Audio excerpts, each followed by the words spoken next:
It gives me a great deal of pleasure to introduce our speakers today, Sally and Noel Lien. Sally was born in Winchester, Ontario. She's multi-talented, and you might have seen her running around today, just giving a hand wherever she could. She's generous to a fault. She's also a skilled sailor, a lieutenant at the Sea Cadets. She volunteers with disabled children. Noel. She volunteers with disabled children, teaching them to ski. And she has a grand sense of humor. Noel is also multi-talented. He was a carpenter when the TD Tower was built. He was a copper for many years. That career led to his becoming a paralegal. He's a skilled sailor with all things boating. I have sailed many times with these two lovely people. I have always felt 100% safe. And he joins Sally in teaching disabled children to ski. Both Sally and Noel work hard in the winter so they can sail somewhere in the summer. Please give them our warm Shellback's welcome. Thank you.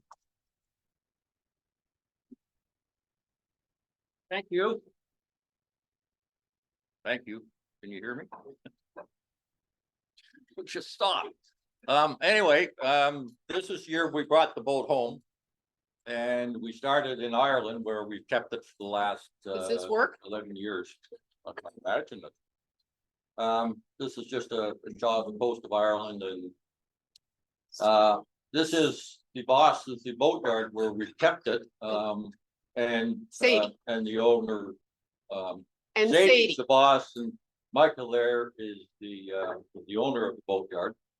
And I think we're discussing on how much that I'm not going to pay him for the winter storage. I supplied one of those bottles, so things went really well. It was a very good investment on duty free. Yes. And last year we had problems with fuel, which made us turn around when we were up in Stornoway. We got back, that's new filter system I put on this spring, and that's the top of the fuel tank there. And that was the first job we did this summer. I'm fixing some copper pipe and getting things ready. While we're there, the boatyard also has a working dockyard. And this is one of the yard employees rather, and he's down in the bottom of the dry dock, waiting for the door to come in so that he can seal the bottom of it. And now he's having to swim, putting the clamp. He's putting the clamps on the bottom of the door. And the guy on the top's not falling in or jumping in. He's just keeping an eye on his friend down the bottom. So they only put the door in at low water. And being a safety conscious operation, that's how they lift cars to fix them. They drive up, lift it with the tow motor. But then the problem with that is I wasn't able to get the tow motor to do what I wanted, so I had to wait till they finished. But then they let me play with this. And then last year let me tell. Last year, our prop, the hub of it was cracked. So there, with the grace of God, we nearly lost our prop. So we had to get a whole new one.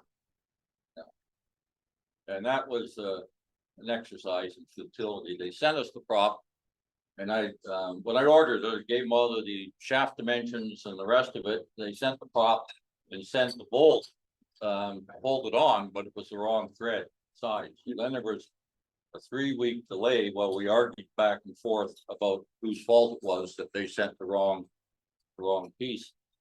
But there we are, ready to go in the water after painting the bottom and doing the top side. And I used the cheapest way to do the wood for me was I went to the local Home Depot and bought 4 gallons of fence stain. And it worked just fine. We put on a new windlass there and had to refinish the mount for it. And then I used Sally's nail polish, put the numbers on the inside of the door, so I knew how far down. It's Noel's nail polish. There we are in the water. Or we're left now in the little boat. There, the red and white one belongs to our good friend John and Carol. And we spent, I think, a week or a little longer cruising the Shannon River on that boat. And that was a lot of fun. Okay, that's the oldest operating lighthouse in Europe. It was first put up by the Vikings and was an open flame, and then the Normans added some bits to it, and now they're using it again. It's on the Hookhead. We got past Hookhead, just past it, and the engine quit, and couldn't get it started. And what we He have, was 2 hours and there was no start in the engine. Yeah. Full What- of fuel, everything. yeah, what you're seeing there, that's fuel, diesel fuel. That's water mixed with the diesel fuel, which shut down the engine and blew out two of the injectors. And then that started this year's problems. I'm celebrating May 17th there with some pack of it. And this guy showed up every once in a while around the boat to see what was happening. And he'd sleep on the ramp, or she would sleep on the ramp, and every couple of years there'd be a new seal swimming around. We've come now, left Kilmore Key, and we're just turned around the corner. That's Contour Point at the bottom, and we're heading up to Arklow. And we've caught the tide. You can't see it there, but we're doing 8.8 knots over the bottom. All the way up, when we're in Kilmore Key getting. We didn't, Go ahead, John.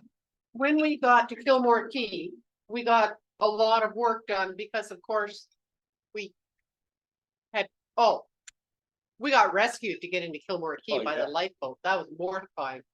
It was the shortest tow in the world. Yeah, we But- lost the engine. Sally was sailing the boat while I tried to get it going. And I came up on deck and I looked and we're getting pretty close. We would be, I guess, from here over to the shore side, where HMCS York is, away from the entrance to the harbor. I says, well, we better put in a security call to let them know, because it was a right angle turn into the harbor and then another right angle turn to get into where the docks were. We were sailing about a knot and a half. Problem with the first entrance is all the big fishing boats on either side of it. There's no room to pass another boat. So I'll put in the security call. Irish Coast Guard get back to me and say, what's the problem? I said, well, we're sailing because the engine's dead. And we're going into Kilmore Key and we don't want to run into anybody coming out. And the guy says, oh, well, we'll call out the lifeboat. So he says, well, you don't need that. If you can get somebody to come out with a rubber boat, a dinghy, they can tow us in if they have to. So now they call out the lifeboat. All right. So the siren goes off in town. By now I don't know, people online can't see the pontoons here in the harbor. But 3 boat lengths away, 4 boat lengths away. I can hear the siren go off in the town, or we can. The next thing I can hear the guys running down the pontoon to get on the big boat. You can hear the 2 engines fire up. And we're looking, and then they come on the radio. And by this time, the harbor master's on the radio. The Coast Guard guy said, well, what's the position? And the harbor master says, if guys look up and look over your shoulder, you can see their sail. So they came racing over. By then, we're down to maybe 2 boat lengths from the harbor. They came out so fast, they had to go right past us because they couldn't slow down. They had to make a U-turn, come back up to it. And they said, well, we're going to tow you. I said, well, we don't need a tow. Well, we're going to tow you anyway, so we could rip in with the lifeboat. And it was all filmed by one of the RNLI volunteers. On her phone, and I haven't been able to get a copy of that, but it had to be the shortest rescue in their history with the least chance of any injuries or any damage. Because we could have actually, if we got all the channel, we could have probably stood on the bottom and wouldn't have got my hair wet. But what you're seeing in the picture is the engine mechanic that installed our new engine was based in Kilmore Key. And he did a bypass so that we could use the portable jerry jugs. And, but you have to put the return feed back into the jerry jug as well. So we had all this hosing. The problem is you can't secure that. So if you hit a wake, you got diesel flying all over the place.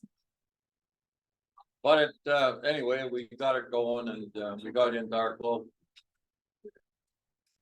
Okay. What's that? That one. What's going to do? Okay, we got it frozen somehow. Oh, there we are. So after we get into our club, we treated ourselves. Then we left our club, not much happened. We had to keep checking the filter.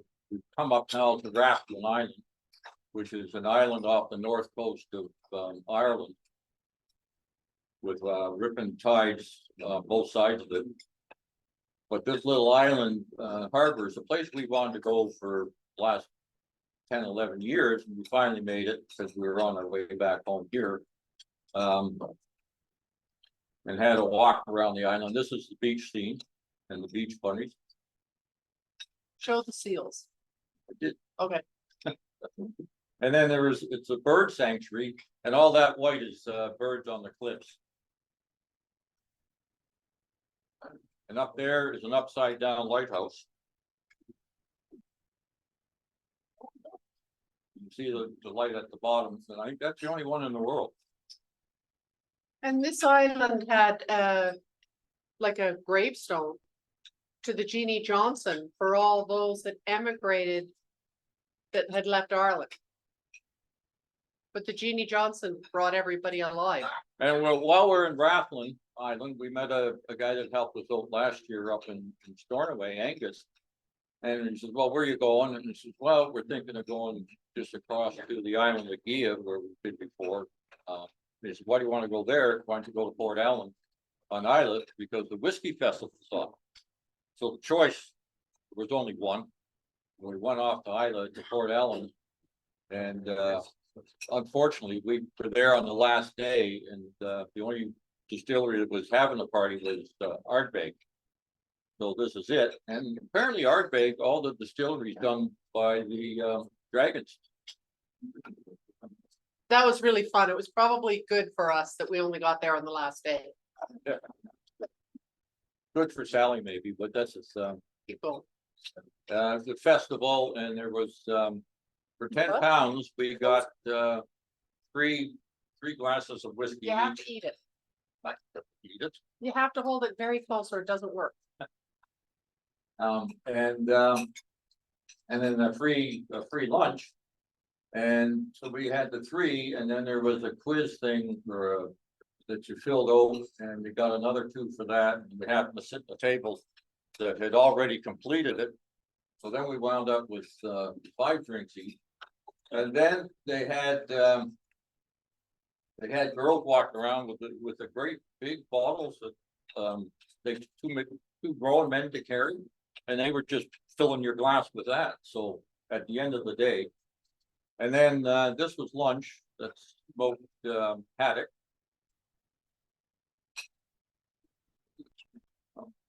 There we go. And then that evening we went to local concert hall, and they had rock and roll by bagpipes. And that was interesting. And she was a good piper too.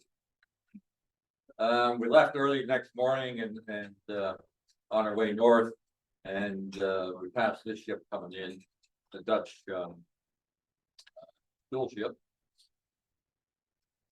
And we're up, this is Tarbert Harbor, and those are raised beaches. So that's where the high water marks were over the ages, and they just keep dropping down lower. We bought a new boat for it, and this is the first chance we had to use it. We're anchored out there. On the other side of the harbor, just got us into the shore so we could go up to the beaches, but the raised beaches are just like the lower one, just all stone. Open. This and- was Olin right beside the boat. Millions of them. So we didn't jump in the water, check anything, go for a swim. We were up from there, Tobermory. I think we spent 2 nights there for weather.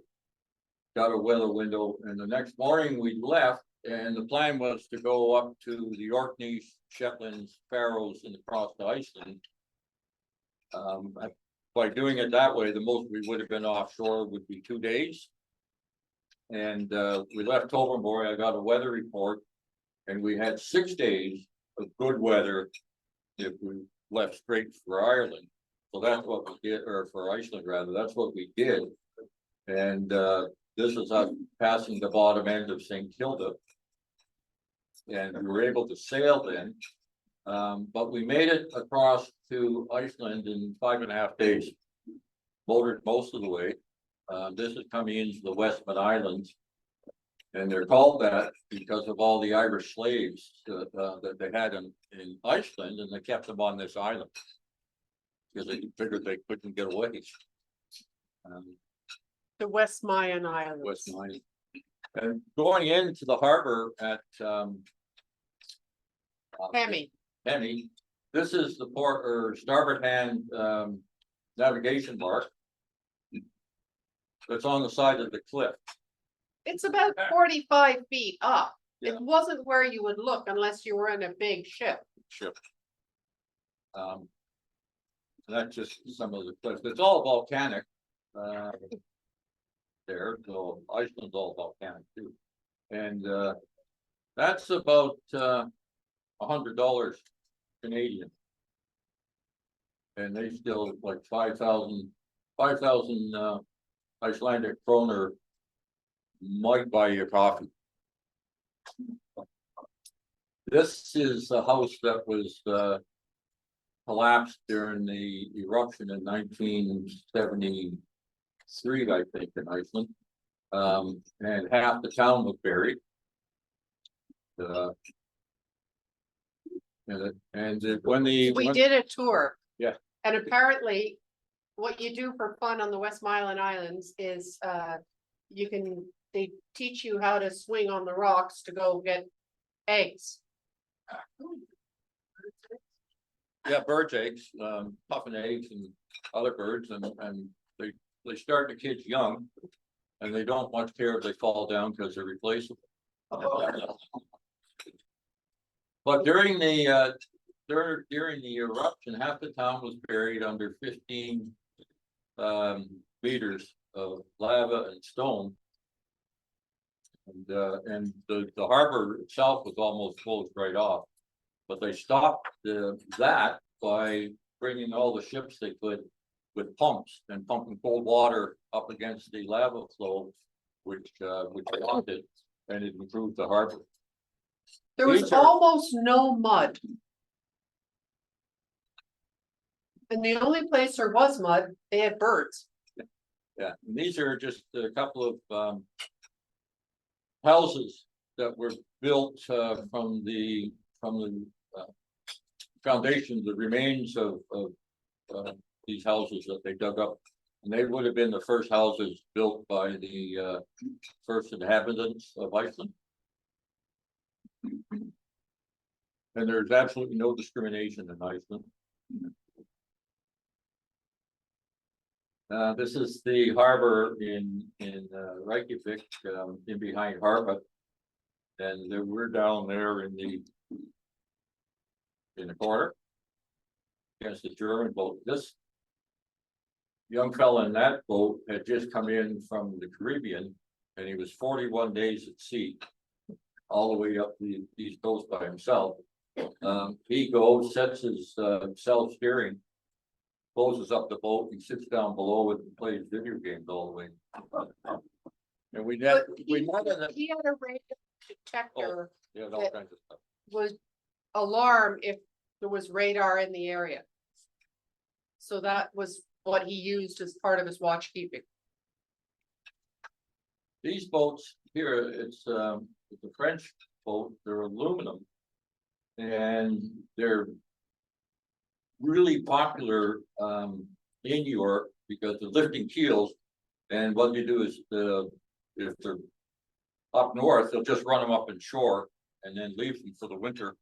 And then with the kedge anchor at the back, and next spring they'll come down and just pull themselves offshore and away they go again. This is, the building there is called Harpa, and it's a music hall, and a venue place. And, quite nice. The sound reflected when a cruise ship went by with the orchestras playing. It's beautiful. Yeah. Okay, Yeah. that you carry on. Sally has to play with the bears, so. And with the polar bears in Iceland, they're not native there, but they'll come across from Greenland on the ice or swim. And if they land in Iceland, then they're shot because they can't ship them back to Greenland. Greenland doesn't want them back because we're afraid they'll bring in a disease. And Iceland doesn't want them because they just don't want them.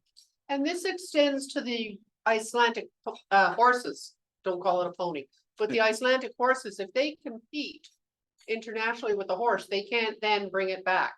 It has to be sold. So it has to be pre-sold for them to compete. We went to the Viking Festival, of course, and that was our lunch. I forget what it was, but it was good. And there's some real Vikings. You can tell because they've got a baby carriage and a Saint Bernard.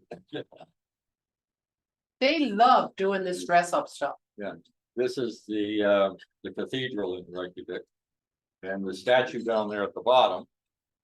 That was given to Iceland by the Americans in the 30s. For Leif Erikson finding North America.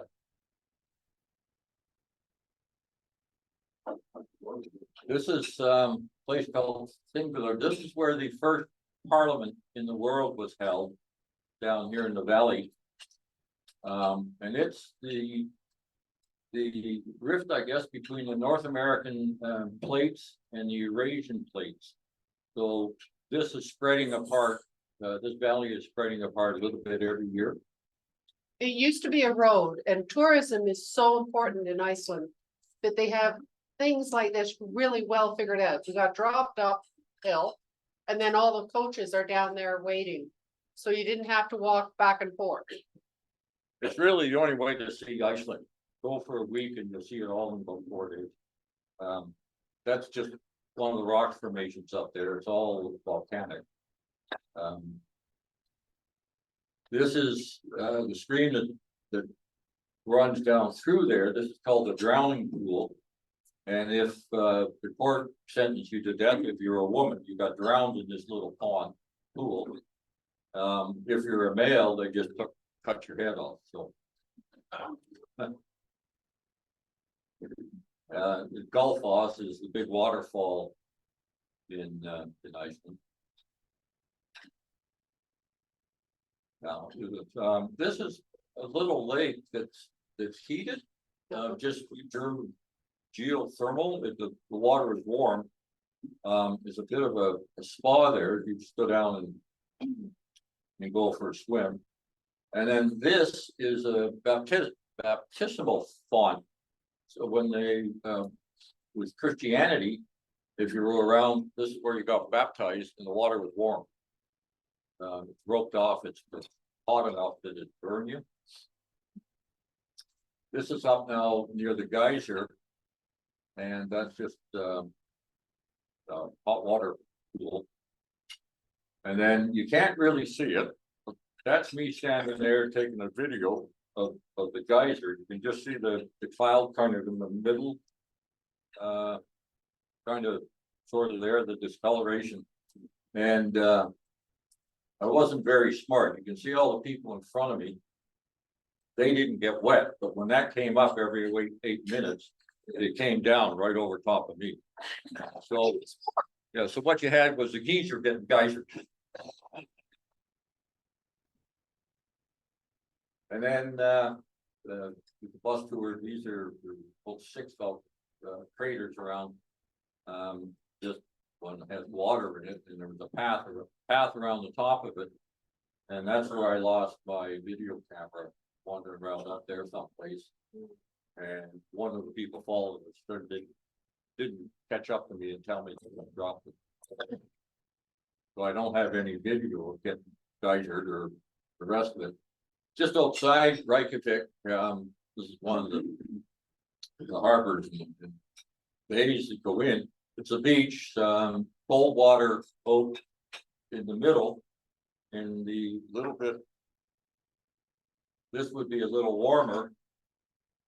And then at the bottom of here, you've got, of course, you've got the communal hot tub. And that's a small one.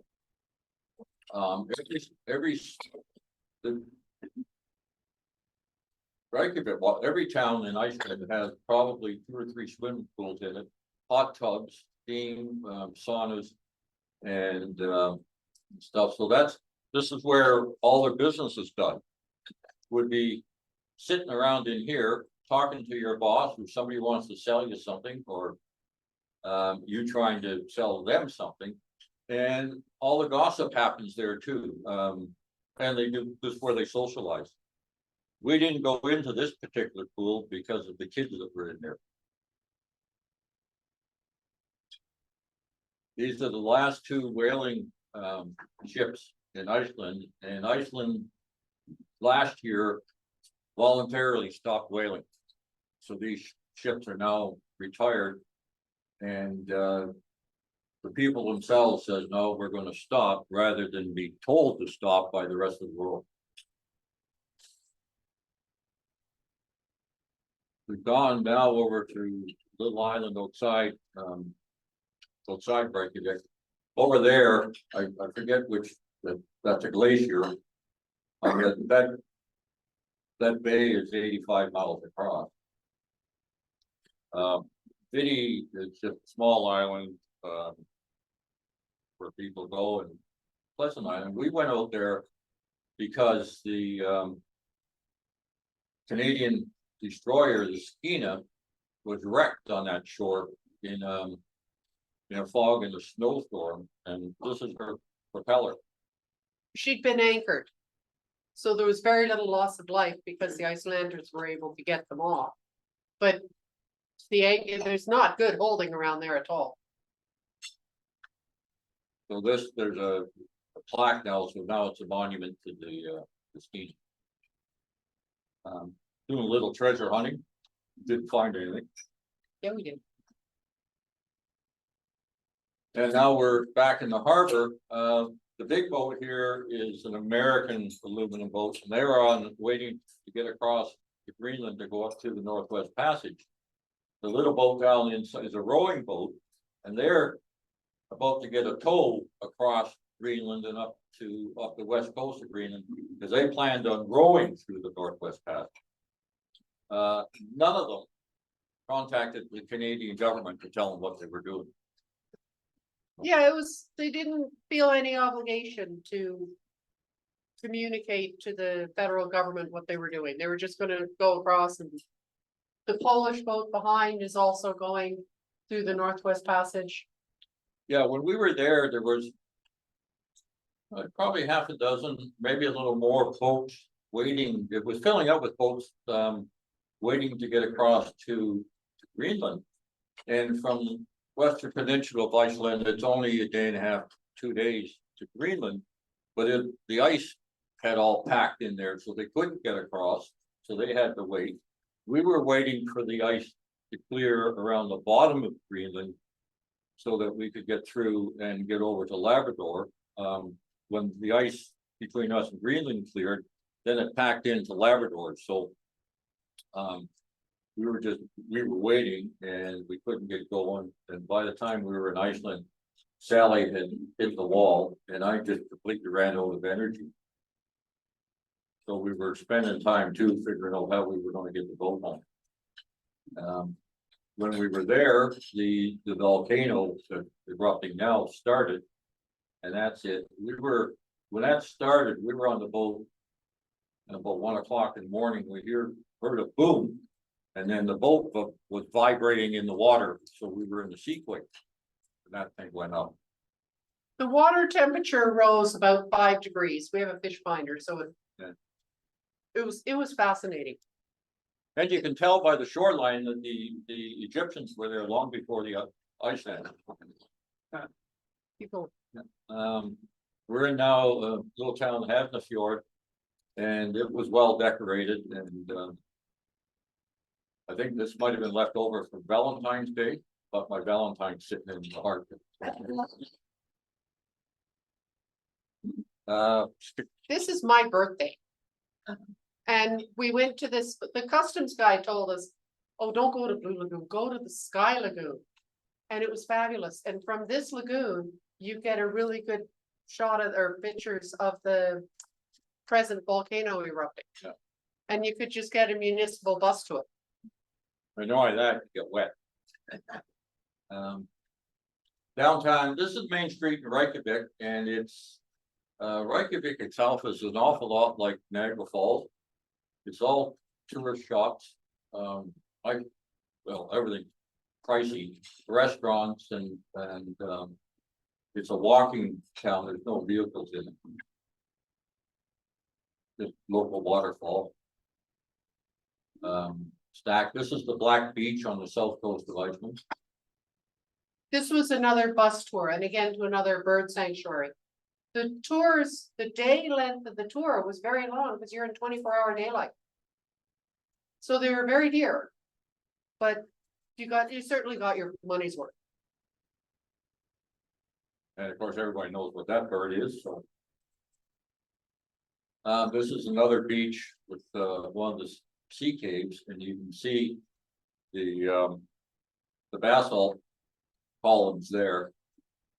And then there remains in here, it's all twisted and messed up. One of the big glaciers. And now we're in Blue Lagoon. This, get your face. I forget what you called this stuff, but mud, and that was included in your price, so what the heck we did it.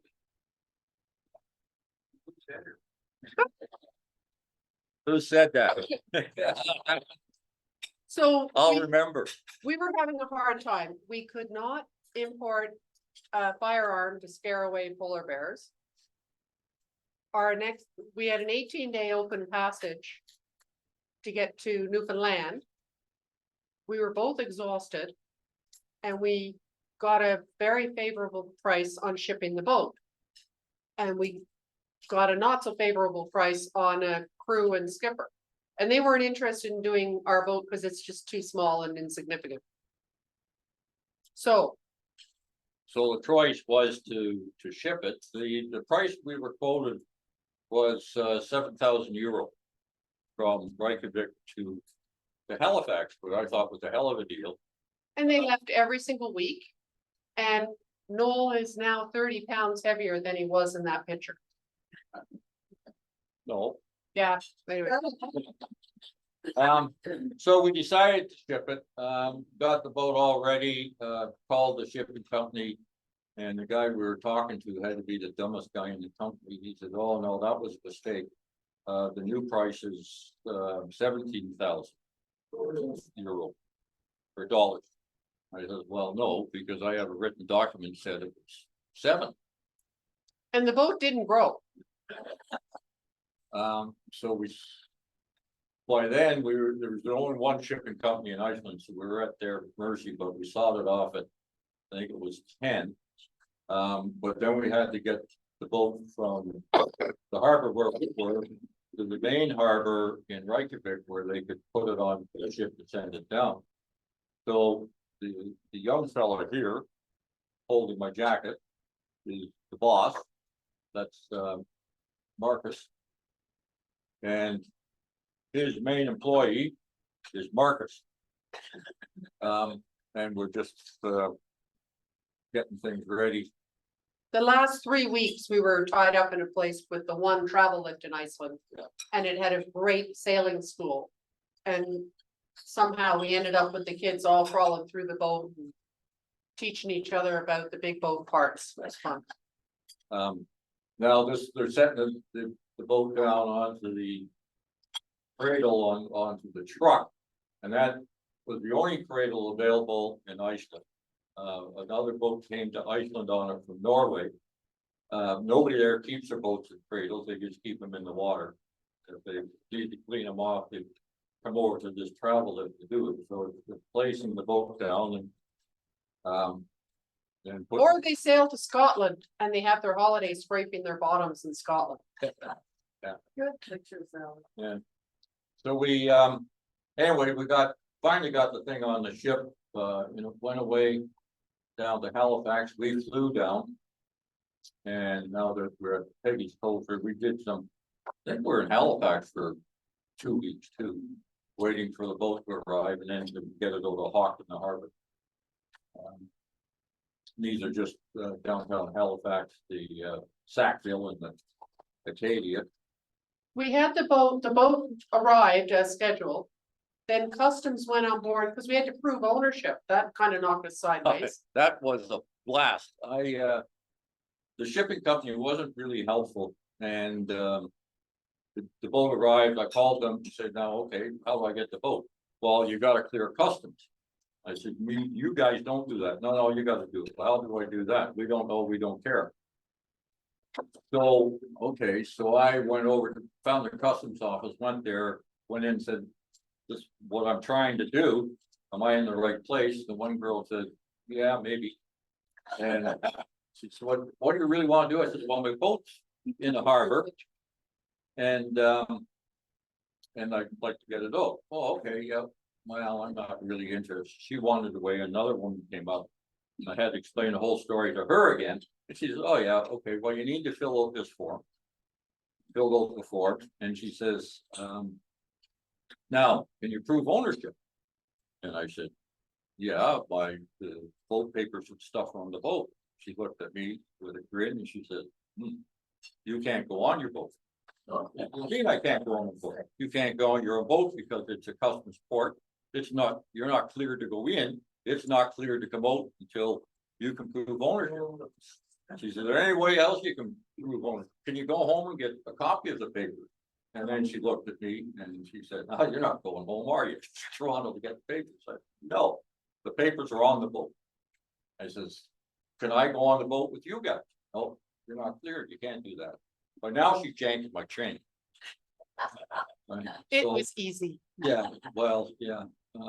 So we're back and forth and we said, well, I'll tell you exactly where the papers are on the boat. They're in the nav table. They're in a Ziploc bag or in the blue book thing. She says, yeah, okay, well, I might go down to the boat, but I'm not going on your boat. Oh, thanks. And she said, but I'll be down there with some other guys. They'll probably go on the boat for you.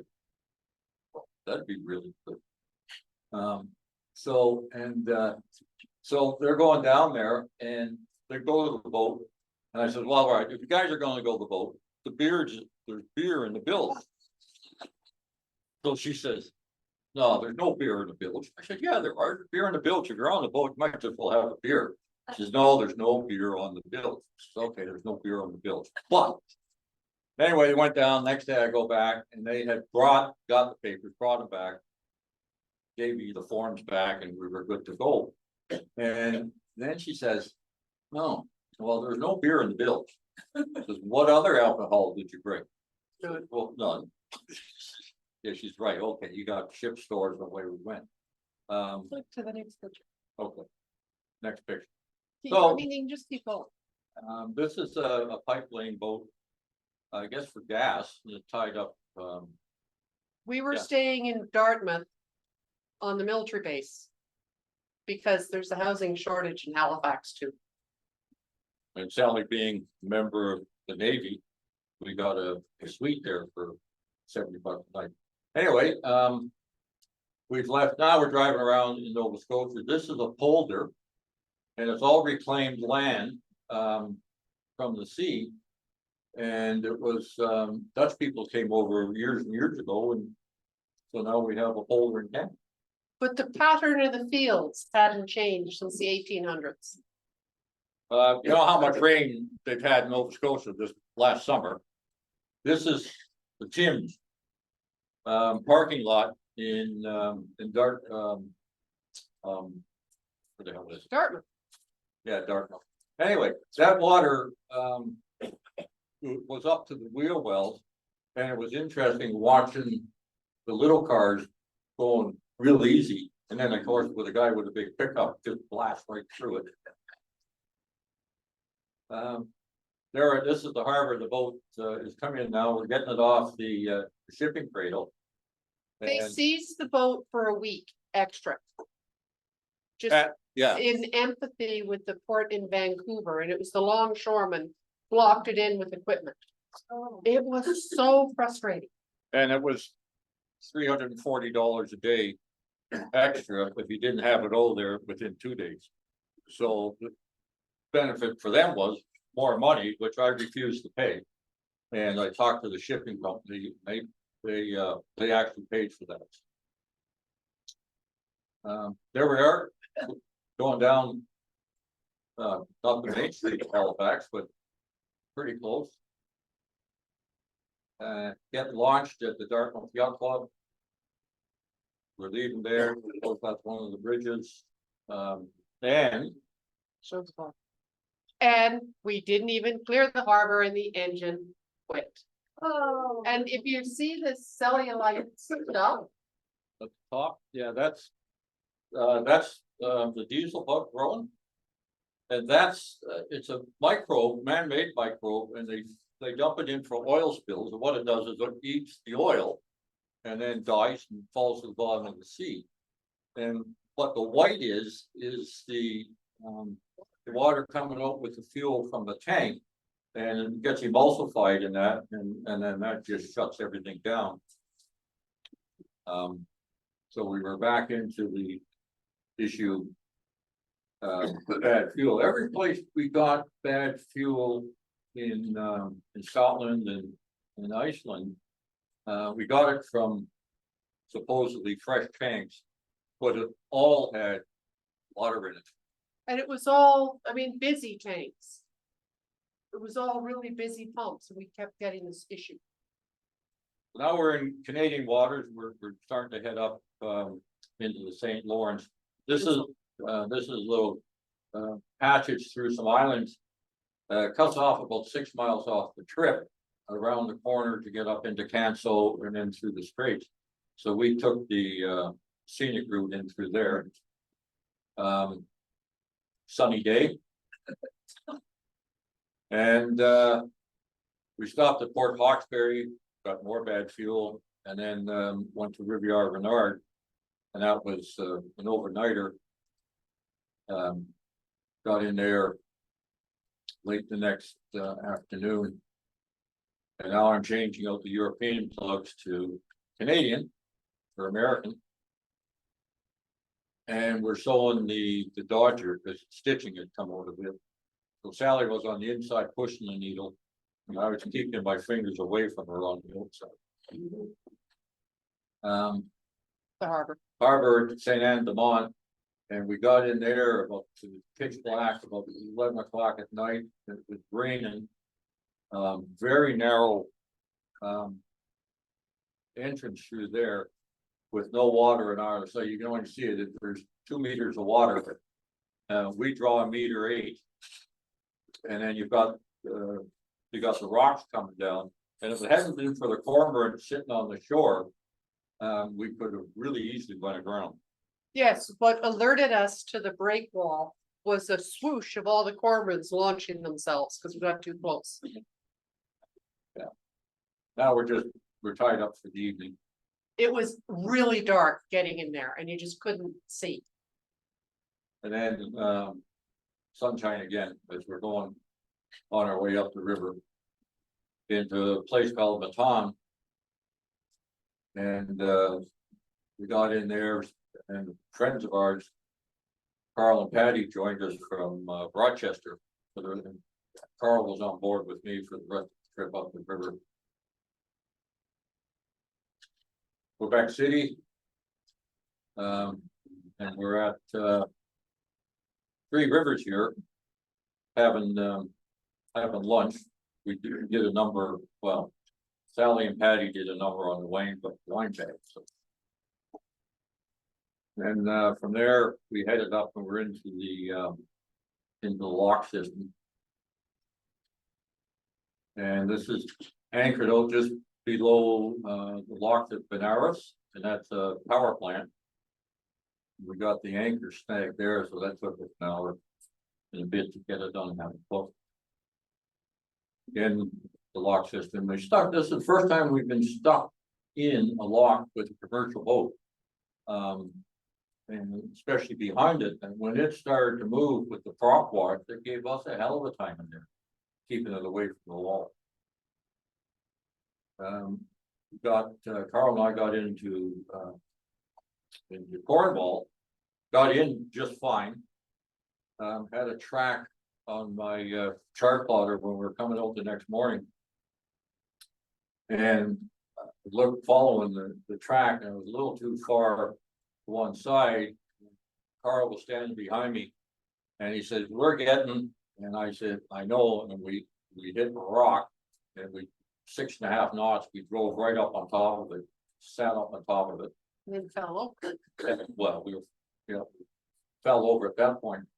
Another sailboat came up behind us, came up to have a look. We asked them to take a halyard, and they just kept right on going and ignored us. So we were getting the dinghy ready to put the water through the halyard trick, and the guy came out with a pontoon boat from his cottage and looked at it and says, "Are you taking on any water?" And I says, "No, it's fine." He said, "Well, throw me a halyard." So he actually knew what he was talking about. And we took it off the mast, and he pulled us right off. And we could have, I don't think my knees would have got wet if I'd got off the boat and stood on the rock. And then we made it up the stream. This is the little harbor at Iroquois, where we spent nights. Old lighthouse and new lighthouse. I think this is at Prescott or Cardinal. Another sunny day. And we made it into Kingston. Carl and Patty had left. They got off the boat at Iroquois and had gone home. And then Sally and I brought the boat the rest of the way. We were had prime seat here in Kingston. And then sunshine. We're coming up through the Murray Canal, and this boat. What's this?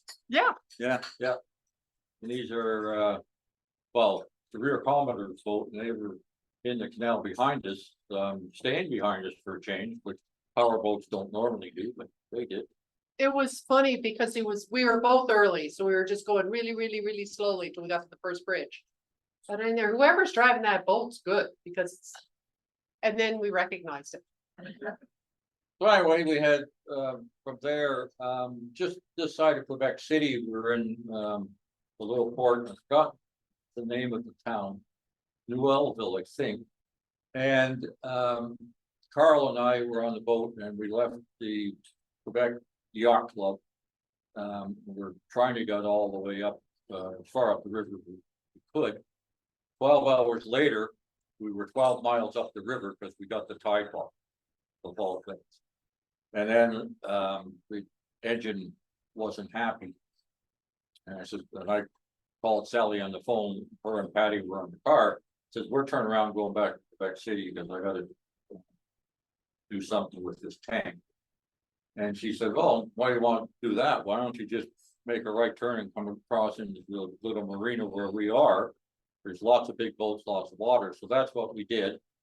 And then the next day, I emptied the tank, cleaned it all out, changed the whole complete filter system, put it all back together. And then we haven't had, touch wood, no problem since. Where'd I go? So that's Whitby. Left Whitby early in the morning, that's sunrise. Whitby, this is us coming back into, Mimico. And there we are. The Finished trip. skyline has really changed since we left. Yeah. So, we're home. That was the boat mascot made by, Sally's sister. A felt cat called Ross. Yeah. That's it? That's it. That's all. That's us back here. Has anybody got a question? Questions or comments? Good. Oh,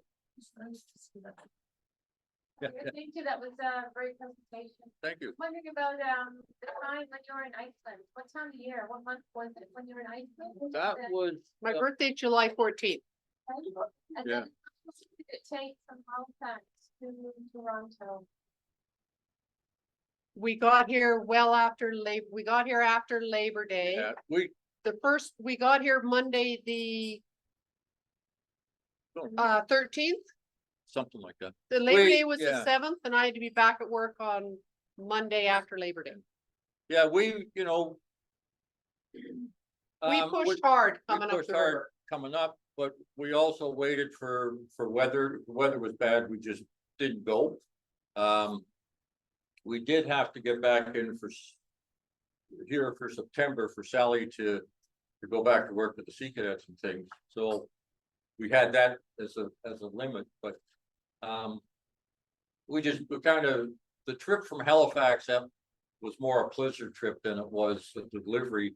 Going up from Ireland to Iceland was definitely more a delivery because we had a long way to go. We felt pushed for time because the weather windows are quite small. And then getting, you know, problems with the engine and stuff where we were stuck in Kilmore Key for 4 days, which normally would have been an overnighter for us.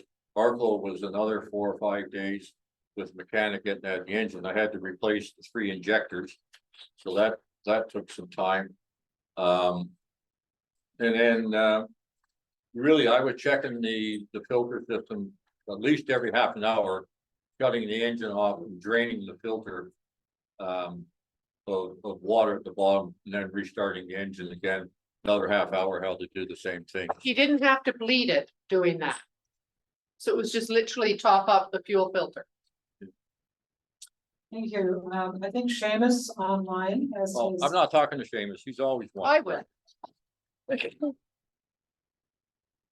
Seamus, you've got your mute on. Can you hear me? Now we can. Yeah, well, now that Sally has not objected, I take that her non-objection overrules Noel. Anyways, what a fascinating and international series of stories and everything. And I've noticed that you've both made history in Ireland, being rescued in shallow water by the Royal National Lifeboat Institution. And I have fond memories of the RNLI. We used to holiday in Skerries in County Dublin, and it's about 30 miles from north of Dublin. And there was a RNLI boat there and volunteer crew. And the wonderful thing about the RNLI is that it's serviced by volunteers all over the British Isles, and that includes the Republic of Ireland, you know. And wonderful people to meet, and they presented me with an RNLI tie in memory of a dear friend of mine who spent a lot of time with the RNLI and has now gone to his reward. But getting back to the whole thing, I admire your dealing with frustrations and delays. That you handle those things very well, both of you, with great patience. And I'm sorry to see that the only problem with fuel was when you got back across the Atlantic, getting water into the fuel tanks. And I hope that the powers that be have solved that problem. And there's a lot more I'd like to say, but I noticed that your photograph of Reykjavik, it says that Leif Erikson he discovered North America. Is that right? Yeah, Here, talk. that's what they say, but then if you believe the Irish, they figure that, Balloons. Brendan was over here first, so. Well, the Um, thing is that the Irish, and I'm Irish, are famous for long stories and much research required for verification of same, you know? Well, there is a lot of truth in that, but getting back to the lifeboat thing, we knew all the crew in that lifeboat when they were pulling us in. And I looked at them and they said, well, we're gonna pull you in. I said, well, pull me in and put me right into the pontoon beside you, because that's where we're going anyway. And they Yeah. looked at me like I had rocks in my head, but that's exactly what they did. They just right where we were supposed to go. Yeah. And Noel, thank you for talking with me. And I'll just close with saying thank you and Sally for all the wonderful photographs. And I noticed that you have a unique memory for remembering festivals like May 17th, Norwegian national holiday, and more importantly, Sally's birthday. And that was a great photograph of her and her birthday. Thank you. That one is engraved in my head. Good. And by the way, one last thing, Noel. Did you drink this new Guinness Zero with no alcohol in it? Did I drink? No, Last year. Sally did. What was it like with no alcohol? I don't know, but Sally can maybe tell you. It was lovely. It wasn't, Okay. it wasn't as good as a one with alcohol because you didn't get the buzz, but it was very lovely. It was a lovely drink. Oh, I like the buzz. Thank you. Any other comments or things from this side of the screen?